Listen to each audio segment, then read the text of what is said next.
It's official. Carney's war and austerity budget has passed. 40,000 cuts to the federal workforce, $80 billion for the army, and they did it with the help of the NDP, which had 2 of its members abstain, which helped the budget to pass in Parliament. The NDP likes to present itself as a left-wing party, likes to talk about how it's different from the Liberals, so different from the Liberal Party. But what people see is that when push comes to shove, the NDP props the corporate Liberals up. And then they wonder why people don't see them as any different from the Liberal Party. This should not come as a surprise to anyone who's been following the discussions around the budget. When the budget first dropped, the NDP was evasive in terms of where it stood on the budget, how it'd vote on the budget. A reporter asked a question to Don Davies and asked him straight, is this an austerity budget? To which Don Davies said, it's hard to tell at this point. We're going to have to study it more and get back to you. You compare that with Yves Blanchet, the leader of the Bloc Québécois. It's not even a left-wing party in any way, shape, or form. Blanchet said, this is a red conservative budget. How has the NDP justified all of this? They said the other day that, well, we've talked to our constituents, and our constituents said that we don't want an election. To be frank, that's a load of crap. The truth is,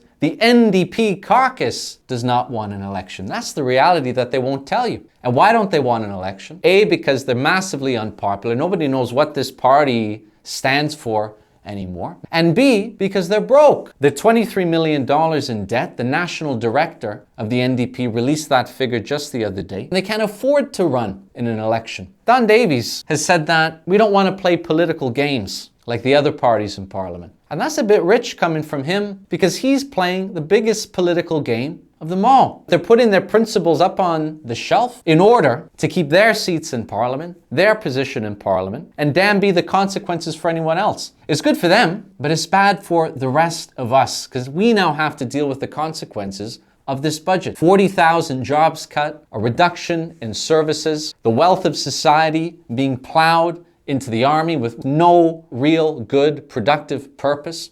We now have to deal with the consequences. Thanks to Carney, first and foremost, but also thanks to his friends in the NDP leadership who helped make this all possible. The fact is, if we want to defend our jobs, if we want to defend our living conditions, defend ourselves against these cuts, we got to stop relying on these politicians wearing suits and ties, whether they're in the NDP or anywhere else. We have to rely on ourselves and fight these cuts in the streets, in the workplaces, in the schools, and we need to get organized to stop Carney, to fight back against the war and austerity budget, and to build a better society in this country.